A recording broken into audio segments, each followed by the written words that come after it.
Good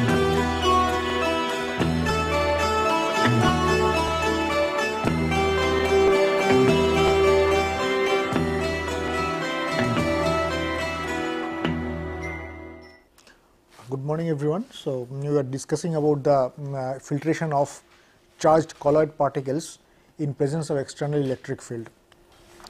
Now, these charged colloid particles have typical characteristic because they are charged. Now, under an action of external electric field, an electrokinetic phenomena will initiate, and that is known as electrophoresis. In fact, under the presence of external electric field, there are several electrokinetic phenomena that will occur at a time in a solution that we have discussed in the last class, and they fall under the category of electrophoresis, electroosmosis, sedimentation potential, so on and so forth. Now, in this case, it is very important to understand how an external electric field will facilitate the transport of a charged particles in an aqueous solution. That will enhance the performance of the filtration, and that will enhance the performance of the will enhance the productivity of the whole filtration process. But before going into quantification of the enhancement that will occur due to the presence of external electric field for the filtration of the charged solutes, we need to know some of the fundamentals of electrokinetic phenomena, and later we will just look into how the behavior will occur of the electrolytic solution in presence of a charged surface.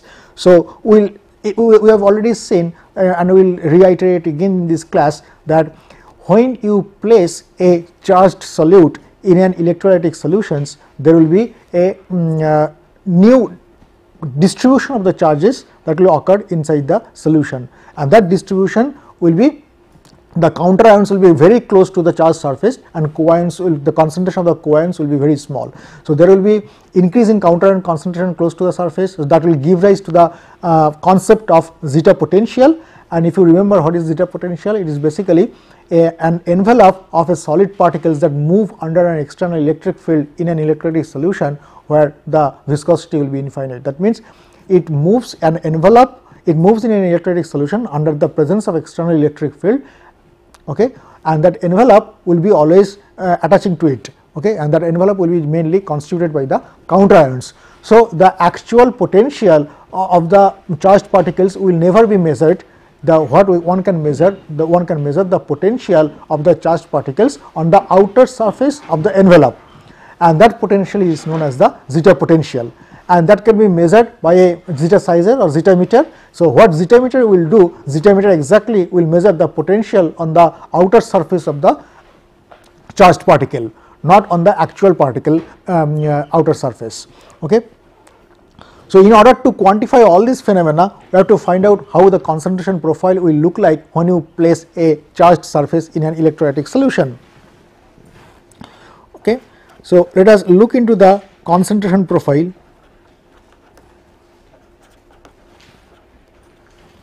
of ions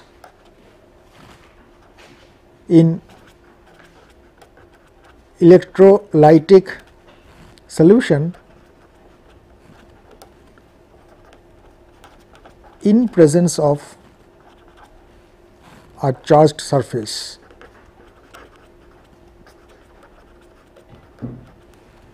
Okay.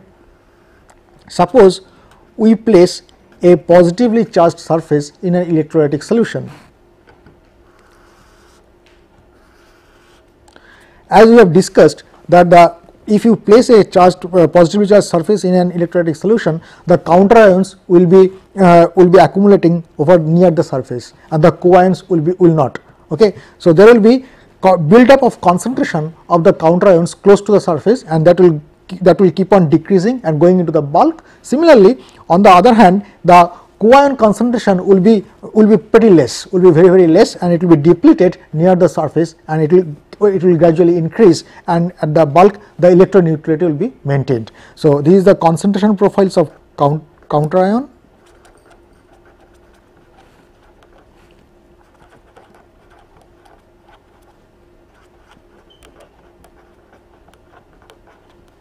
And this is the concentration profile of coion.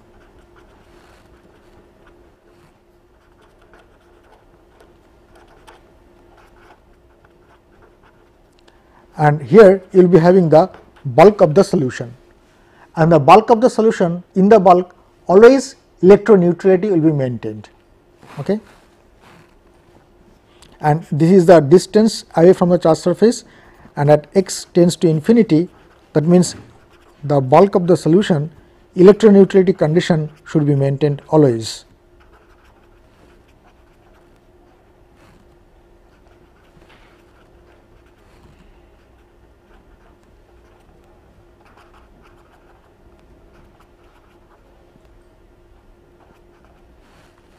Okay. So, Z plus N0 plus Z minus N0 minus will be always equal to 0, or is Z plus is the valency of the positively charged ion, Z minus is the valency of the negatively charged ion, and N0 plus is the concentration of positively charged ions, and this is expressed in number concentration. That means number of such ions per unit volume of solution. So, number per meter cube. So, if you know the molar concentration, you change the molar concentration into, molar means gram per liter, you change into gram per meter cube, multiply by 1000. Okay. So, gram per, and then you divide by molecular weight, it will be gram mole per meter cube, and then multiplied by the Avogadro number, that will give you the number concentration, numbers per meter cube. So, that is how one can have a unit change from molar concentration into the number concentration. Okay. So, Z plus is valency of cations, positively charged ion,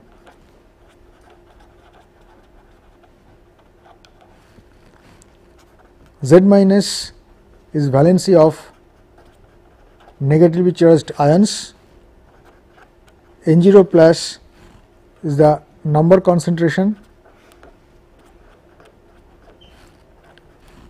of cations, cations means positively charged ions, and N0 minus is number concentration of anions or negatively charged ions.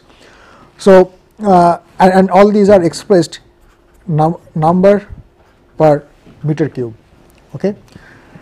So, you can write down this expression if you would like to.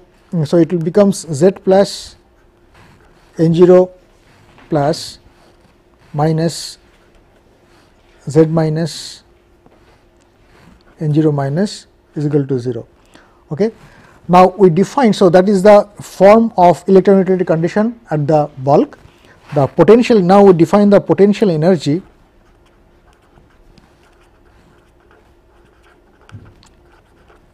of an ion in an electric field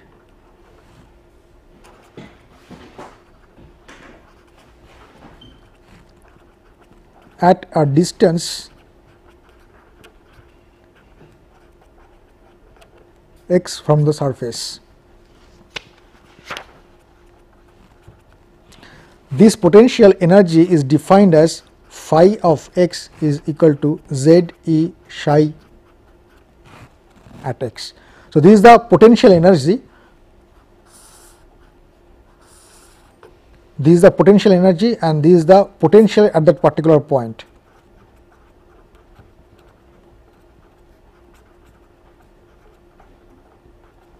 It should be multiplied by the E, the electronic charge, and Z will be the valency.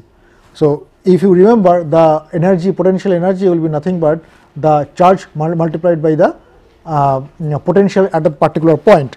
So, if you remember the laws of electrostatics. Now, at the steady state,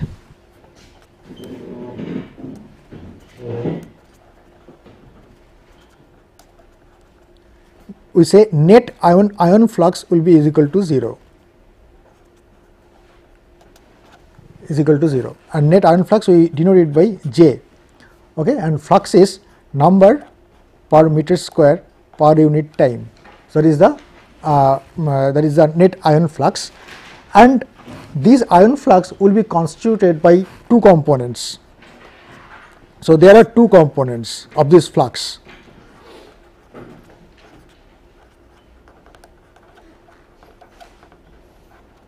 One is the diffusive flux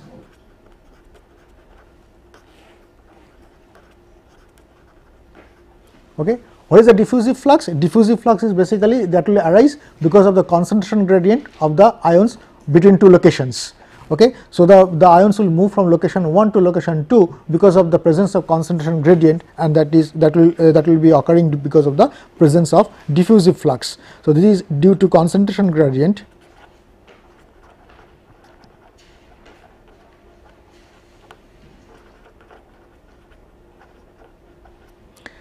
Secondly, flux due to electric potential gradient.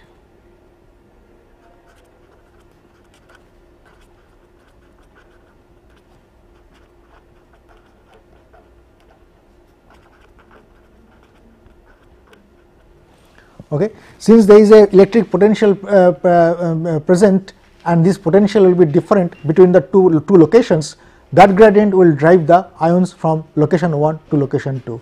So, because of the presence of these two fluxes, the net flux will be equal to 0. So, if you write down the net flux equation at the steady state, it will be minus d dn dx plus n by f d phi dx.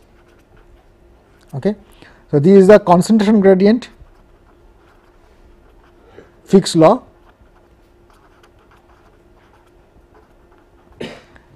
and this is the potential gradient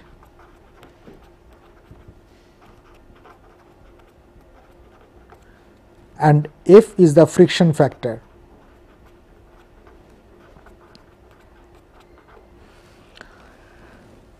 Now, this friction factor F will depend on the geometry of the solute and the size of the solute, so on and so forth. So, if at the steady state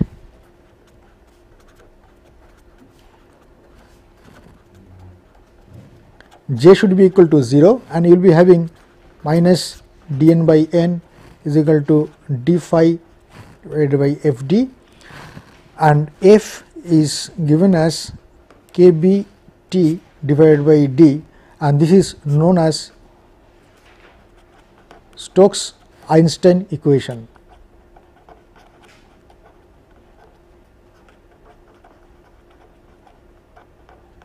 Okay. And where is kb? Kb is Boltzmann constant.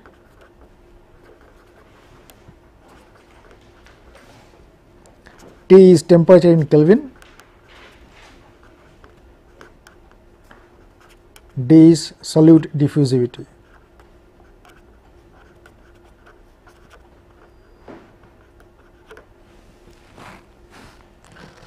Okay. So, one can integrate this equation out. So, if you can integrate that equation out, what you will be getting is something like this: dn by n is equal to 1 by kbt d phi from 0 to phi at any x location, and this from n0 to n at any x location.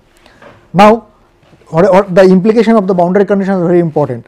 At any x location, the potential energy is phi, and the constant number concentration is n at any x location.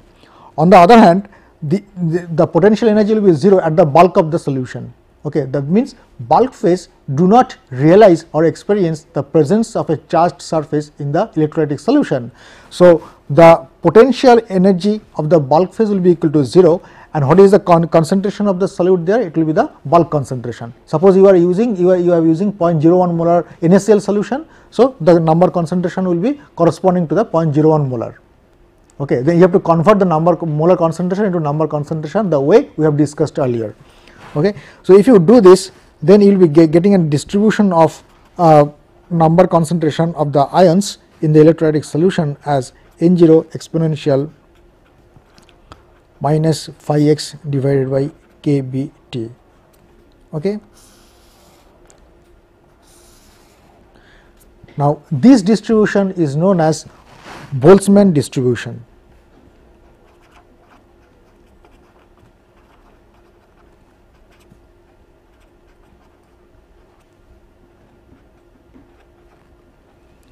That means the concentration of the concentration of counter ions will decrease exponentially from the surface. the concentration of the coions will increase from the surface exponentially up to the bulk. Okay. Next, we define the charge density.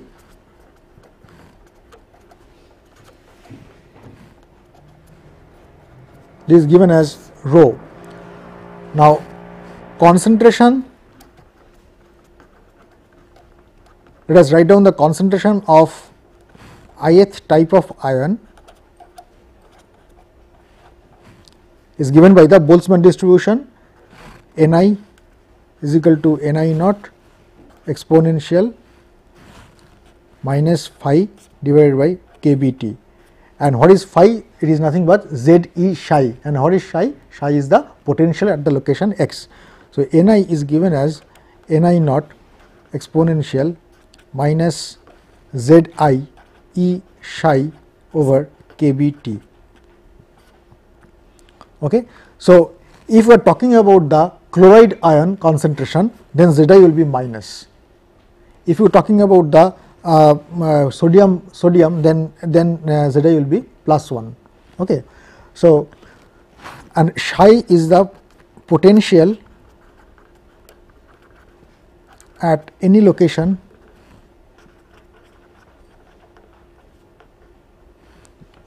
x. So, for positively charged surface,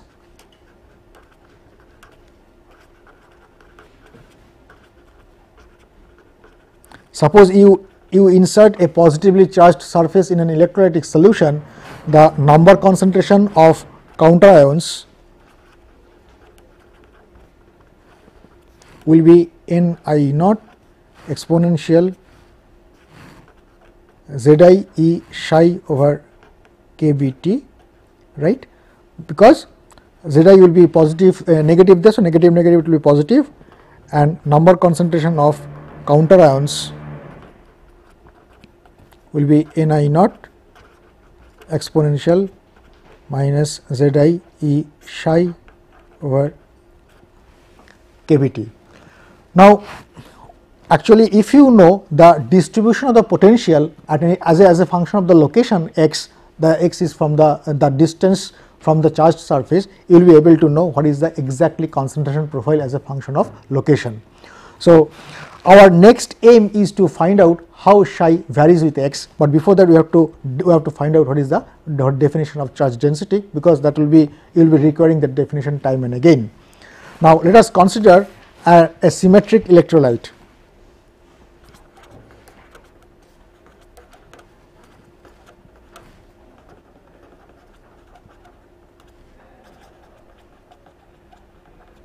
Symmetric electrolyte, let us say it is called Z is to Z, that means NaCl, okay, both the valencies are equal.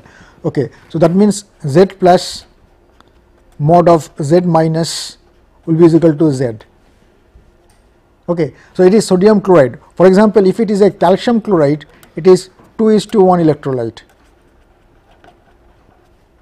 If it is a aluminum chloride, it is 3:1 electrolyte, and these are called asymmetric electrolyte.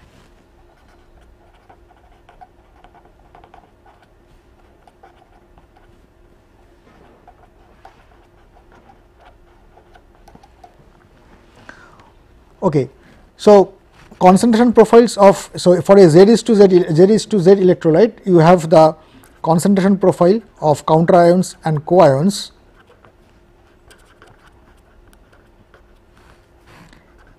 N plus is N plus 0 exponential minus Z E psi over kBt, and N minus is N minus 0 exponential plus Z E psi over kBt, okay.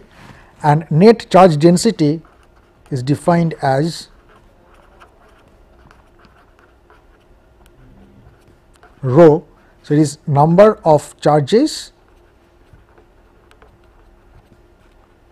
per unit volume of the solution.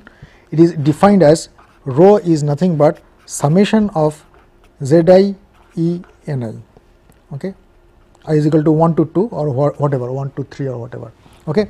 So, basically if you have it is summation of all the number concentration multiplied by the Coulombic charge 1.6 into 10 to the minus 19 coulomb multiplied by the valency of the corresponding ion. The whole thing over a summation will give you the charge density, that will give you the number of charges per unit volume. So, for symmetric electrolyte,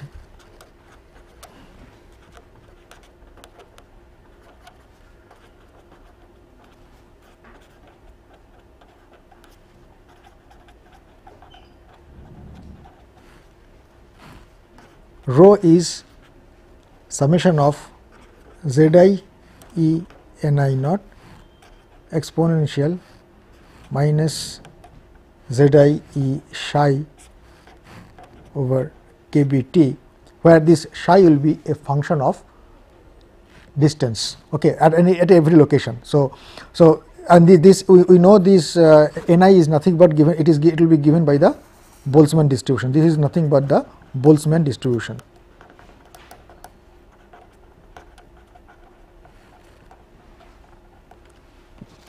Okay. Now, let us look into the potential distribution.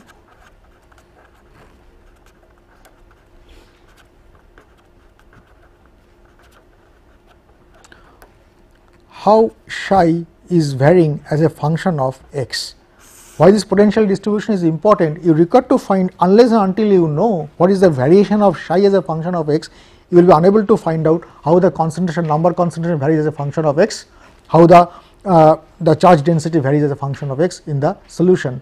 So, it is important to to estimate the potential distribution, and for the first case we consider a flat plate model.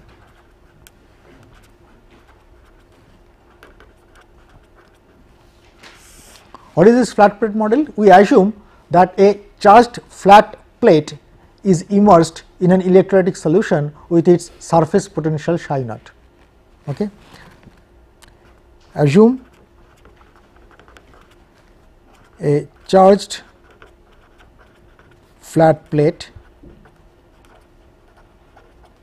with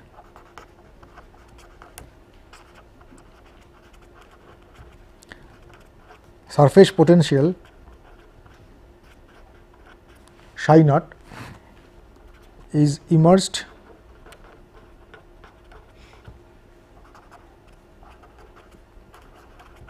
in an electrolytic solution.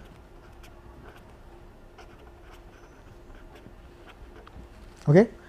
And the potential distribution that it is given by the Poisson's relationship, right.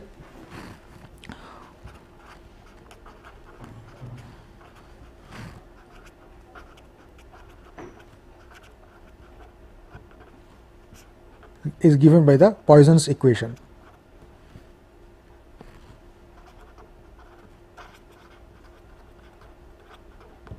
Okay. So, let us look into the Poisson's equation and how it takes the form in one dimensional case.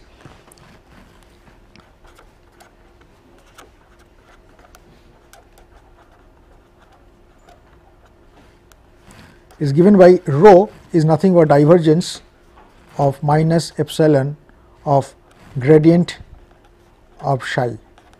Okay. This is the generalized form of Poisson's equation. Now, what is rho? Rho is the charge density, and we have already defined the charge density earlier. And what is psi? Psi is the potential at any location x, let us say. And what is epsilon? Epsilon is dielectric constant of the medium.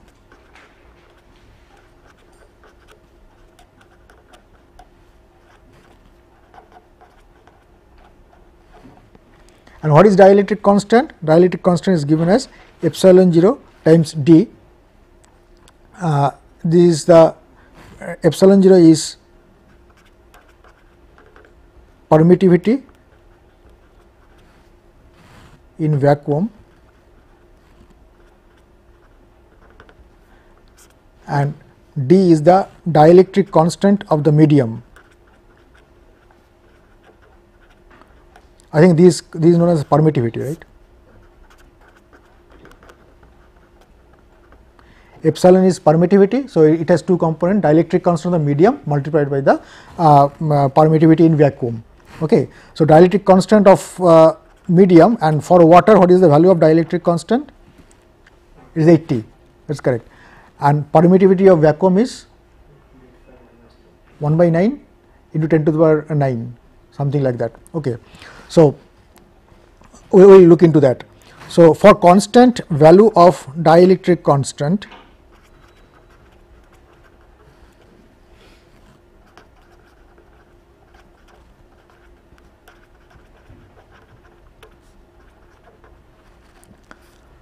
with the form of Poisson's equation, this equation takes this form, grad square psi is minus rho by epsilon. Okay. So, this is the form of dielectric of the Poisson's equation, the potential distribution for constant dielectric constant, and under one dimensional Cartesian coordinate,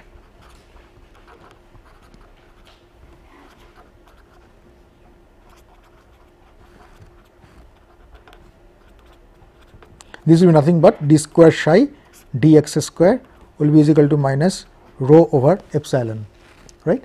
And since we have already defined the definition of expression of charge density, and charge density will be in terms of number concentration of the ions, which is known as a Boltzmann distribution, just insert there in this equation and see what you get. So, you will be getting d square psi dx square will be minus 1 over epsilon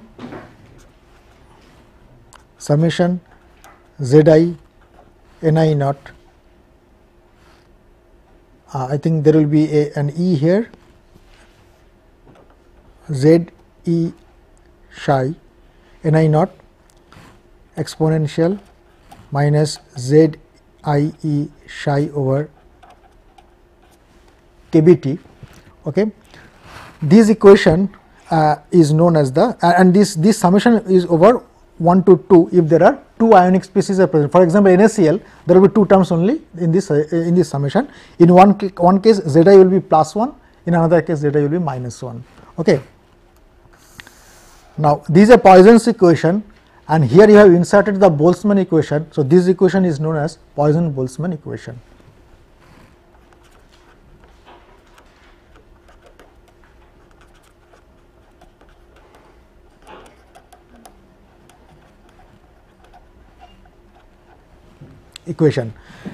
Now, there is a simplification of this whole problem if we neglect, if we expand the exponential term. That exponential term can be expanded if the quantity z e psi over k b t will be much less than 1. So, for z I e psi over k b t much less than 1, there is a simplification, there is a mathematical simplification of this Poisson-Boltzmann equation, and this assumption is known as Debye-Huckel approximation. Okay.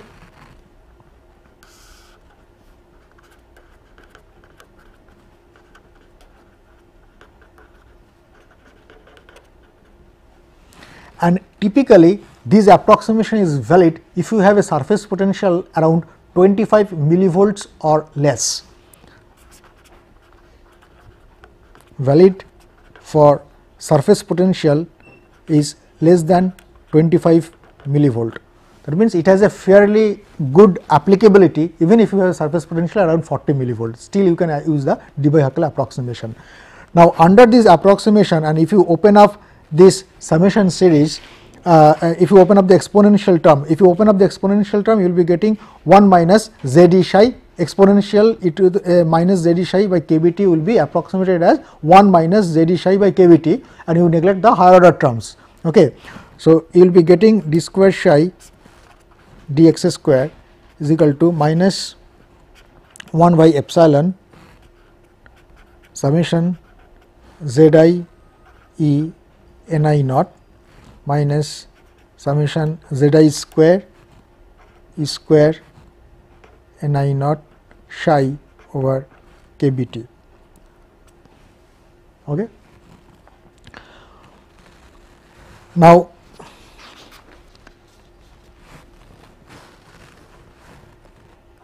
if you remember the first, there are two terms of the on the right hand side now. The first term will correspond to the electroneutrality condition. If you remember, the bulk of the solution always the electroneutrality will be maintained.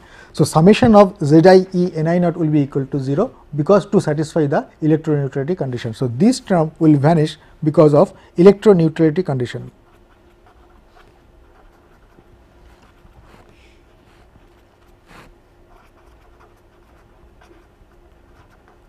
And then this term will be 1 minus 1 by epsilon will be multiplied by the second term, and this minus minus it will be plus, and the whole equation now becomes the Poisson-Boltzmann equation now becomes d square psi dx square is equal to 1 by epsilon kbt summation of Zi square E square Ni naught psi. Okay. Now, if you remember, this psi is same for both the terms in the, if you open up the summation that only terms that will differ whether it will be plus 1 or it will be minus 1 the z. Okay. And now these can be written as kappa square psi. You can write kappa square is equal to under root square summation Zi square Ni naught divided by epsilon kbt. Okay. Now, if you do a dimensional analysis of this kappa will be under root of this. Okay. And these will be having a unit of length inverse, that means it will be having a unit of meter inverse. Okay. So, kappa inverse will be having a unit of length. This particular length is known as the Debye length.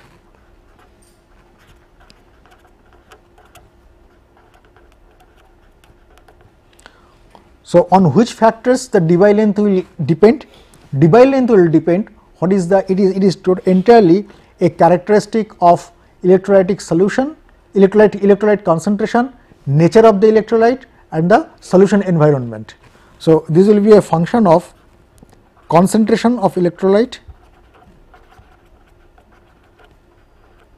how the concentration of electrolyte will be appearing, that will be appearing in the number concentration Ni naught, and nature of the electrolyte, how the nature of the electrolyte will be basically reflected in the value of Zi. Okay. And solution environment,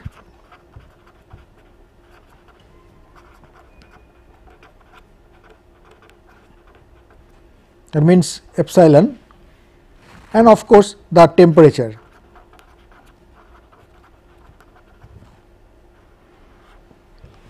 Okay. And what is the physical significance of this Debye length?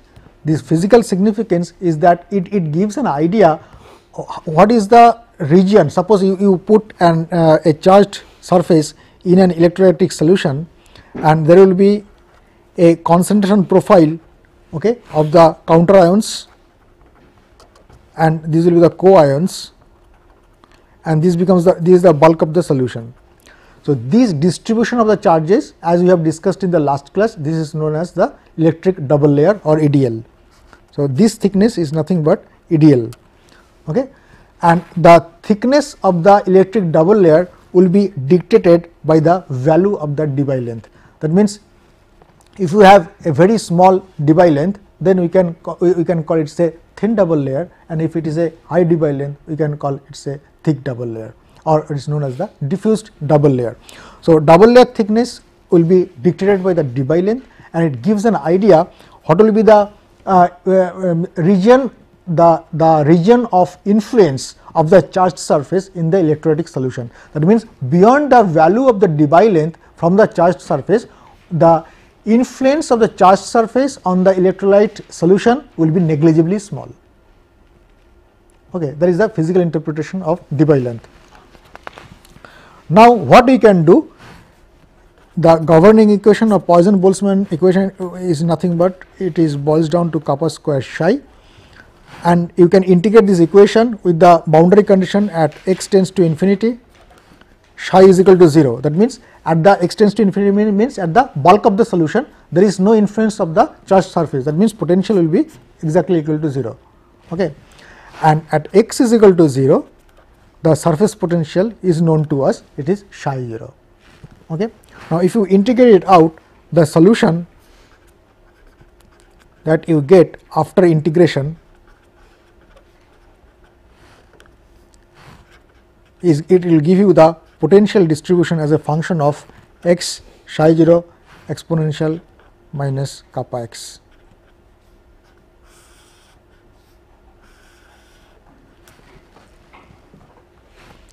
Okay. So, this distribution is generally obtained. So, you should remember what are the underlying principles or assumptions that are required to have this distribution. This is of course obtained under the Debye-Huckel approximation.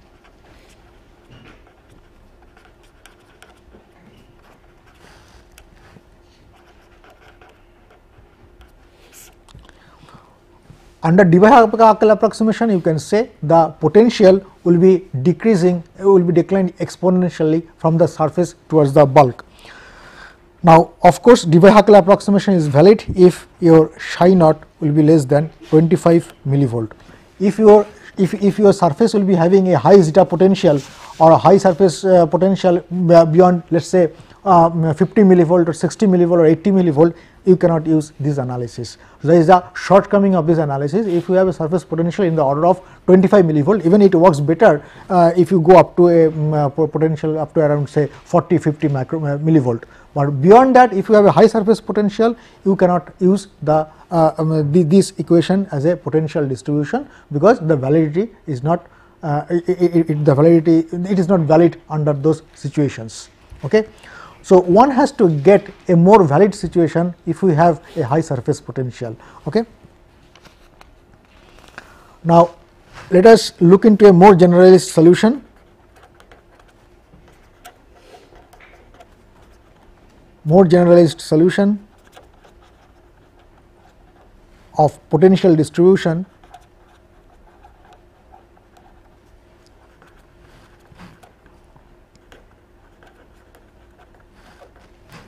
for a Z is to Z electrolyte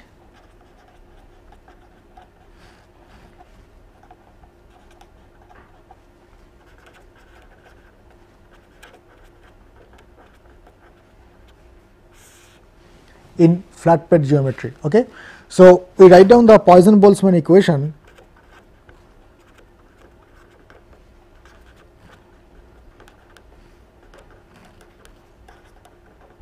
for Z is to Z electrolyte. The simplest version of Z is to Z electrolyte is NaCl. Okay.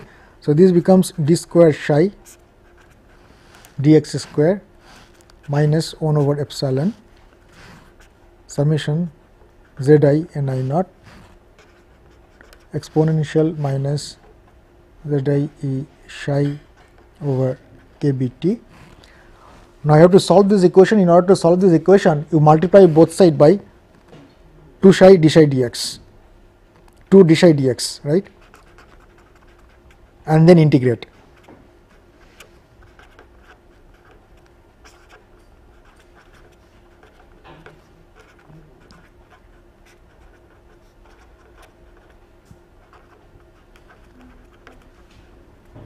You will be getting, if you do that, that means you multiply both sides by 2 d psi dx,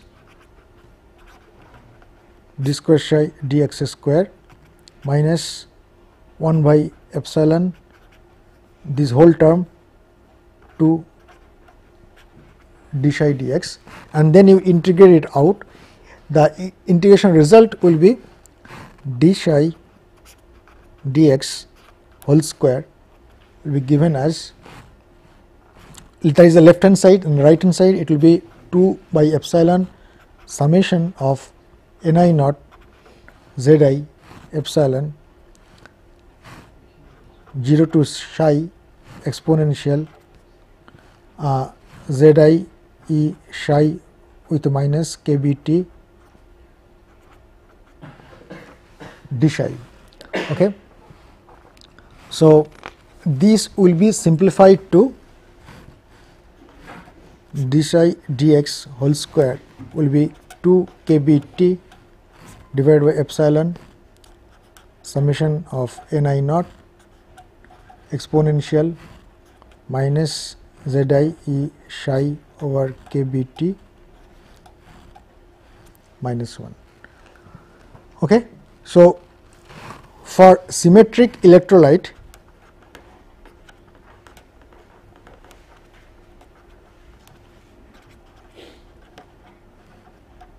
we have Z plus is equal to minus Z minus, right. So, basically mod of Z plus is equal to mod of Z minus will be is equal to, let us say we denote it by Z. It is like NaCl, right, plus 1 minus 1. So, mod value will be 1. So, modulus of Z plus and modulus of Z minus will be denoted by, let us say it is Z. So, d psi dx whole square becomes, if you now you open up the summation series for species ionic species 1 and ionic species 2, it will be 2 kBt N0. N0 is the bulk concentration, Ni naught will be basically N0 for both the ions, okay, divided by epsilon exponential Z e psi over kBt plus exponential minus Z e psi over kBt minus 2, okay. And this expression can be simplified. I am just overlooking the one step, and it will be finally taken as d psi dx will be minus 2 kappa, okay. Kappa is nothing but the inverse of dBylane that we have discussed earlier, kBt over Z e sin hyperbolic Z e psi over 2 kBt, okay. Now, you can integrate it, and this so when you take the square root of this equation, you take the negative value plus negative root of the right hand side, simply because psi will be decreasing as x is increasing, because x is the distance from the surface, okay. So, one more integration, you do one more integration,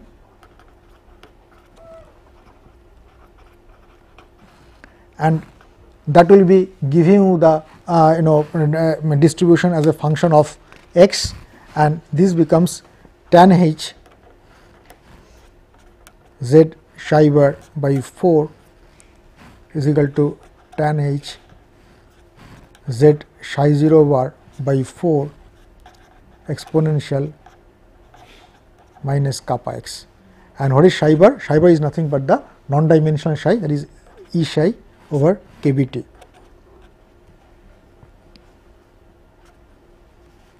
Okay. So, this is the generalized distribution of surface potential as a function of x for a Z is to Z electrolyte. And if you remember that this equation does not give an explicit expression of psi as a function of x, this gives a transcendental equation. Okay. So, if you would like to find out what is the value of psi at a particular x location, you have to solve it by trial and error, because it does not give you the explicit expression. Okay. So, the advantage of getting explicit expression is using the Debye-Huckel approximation if you have a surface charge less than 30 millivolts. So, this expression will boils down to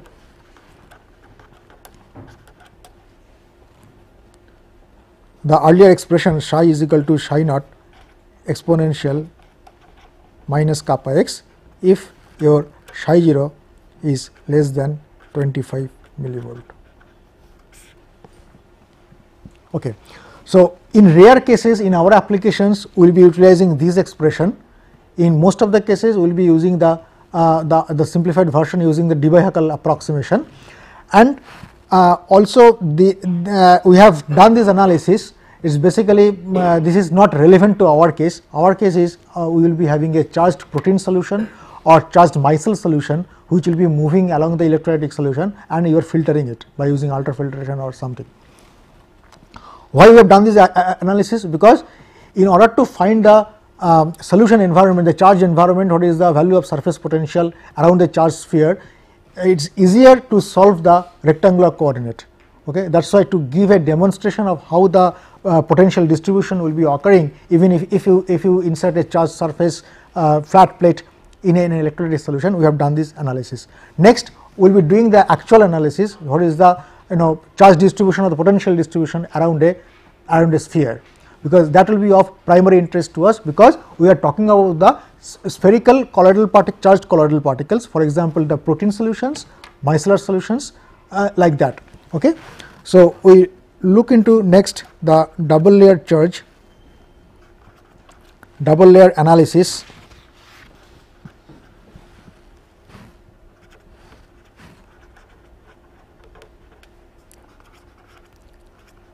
Around the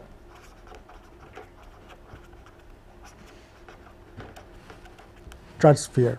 Okay. This is very important that we are going to do.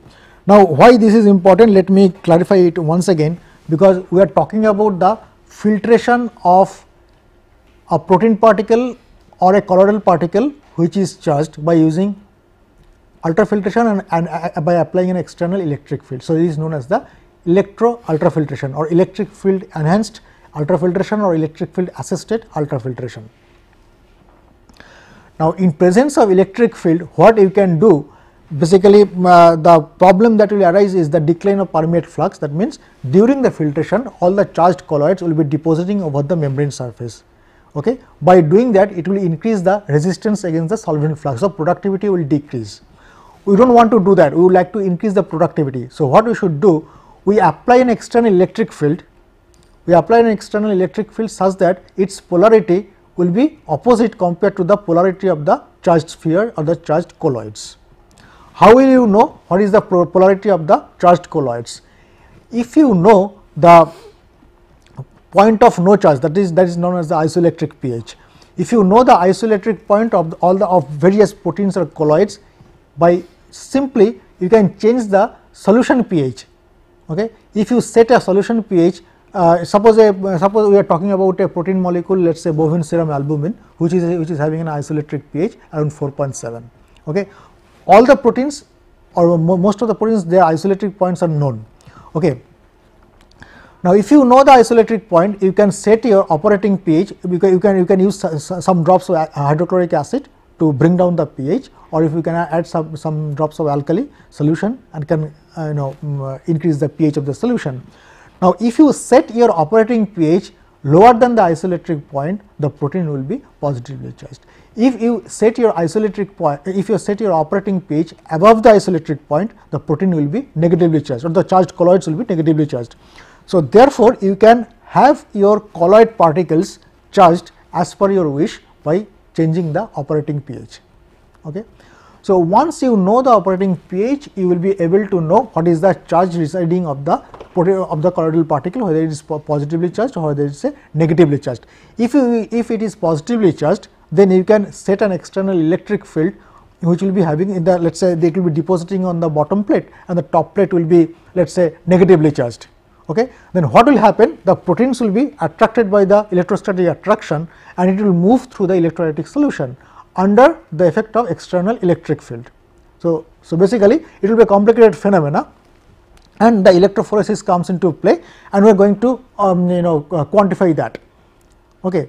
So, the most important thing as far as your course is concerned, the potential distribution around the charge sphere. Now, the potential on the charge sphere is also it's not very clear, because when the protein particle or the charge sphere will move along an electrolytic solution, since it is an electrolytic solution, it will be having free positive anions and free cations. So, whenever a charged protein or charged sphere is moving in an electrolytic solution, it will immediately have an envelope of counter ions. Okay. That is known as the Stern layer that we have discussed in the last class.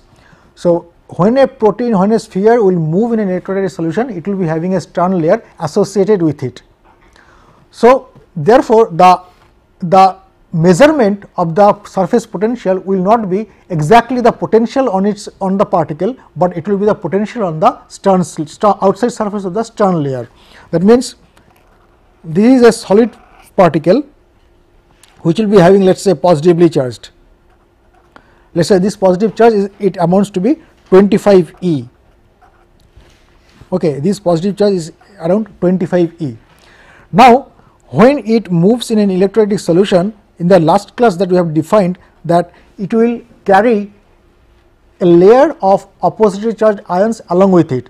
They will be strictly they will be very close to the protein surface or charged colloids, and there will be infinite viscosity. The viscosity will be infinity. That means there will be no motion of the material that is within the Stern layer compared to the motion of the sphere. That means when the sphere moves, it moves along with the Stern layer associated with it, intact with it. So, this is known as the Stern layer. So, if the surface potential is psi 0, okay, so what is psi 0? Psi 0 is nothing but q by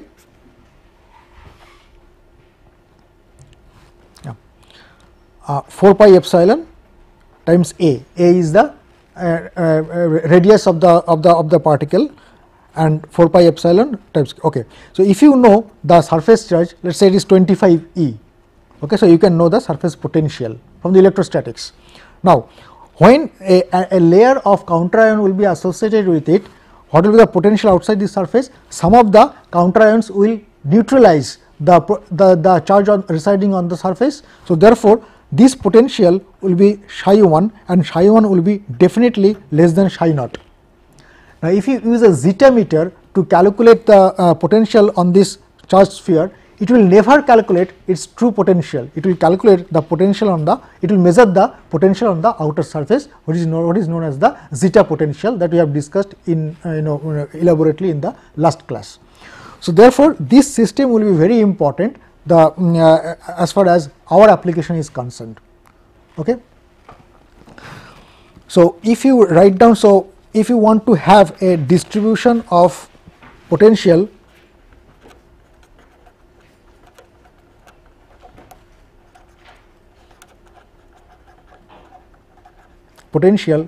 around a charged sphere, okay, the first thing you have to do, the starting point is the Poisson equation. And this time this Poisson equation will be in the polar coordinate, spherical polar coordinate.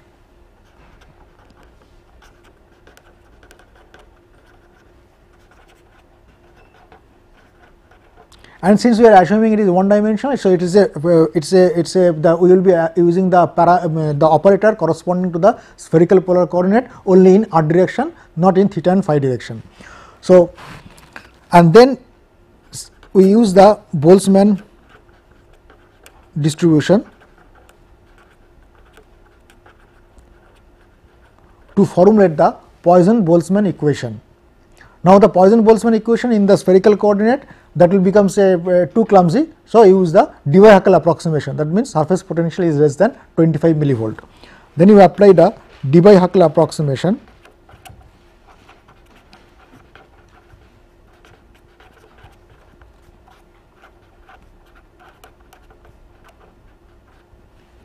then you will be getting an equation which will be very easy to solve. Okay. So, under utilizing these steps, I am not going into details of this step because this is already done in the flat plate. The governing equation that becomes for the spherical colloidal particles becomes 1 by r square d dr of r square d psi dx is equal to d psi dr, right, is equal to kappa square psi. This is nothing but the kappa is nothing, kappa inverse is d by length. So, this is basically approximated version of Debye-Huckel approximated version of the Poisson-Boltzmann equation in spherical coordinate. Okay. And if you define a dummy variable, psi is equal to u over r, the solution becomes very simple, and it becomes, the solution becomes psi is equal to a by r e to the power kappa r plus b by r e to the power minus kappa r. Okay. And the boundary conditions are, as r tends to infinity, psi becomes 0 at the basically at the bulk of the solution, and r is equal to a, psi is equal to psi naught. That means we know the surface potential. So, under these two conditions, the potential distribution around the charged sphere, it becomes psi is equal to psi naught A over R exponential minus kappa over R minus A. So, this gives the surface potential around a charged sphere as a function of location or radial position from the center. Now, A is the radius of the particle, R is the any radial location, and based on this point onwards, what we will do in the next class, we will calculate what will be the surface potential or zeta potential that one can get under a set of electrolytic under an electrolytic solution, and that will be entirely depending on the solution electrolytic concentration, nature and things like that. Then we do simple calculations and see how that will influence about our filtration performance. Thank you.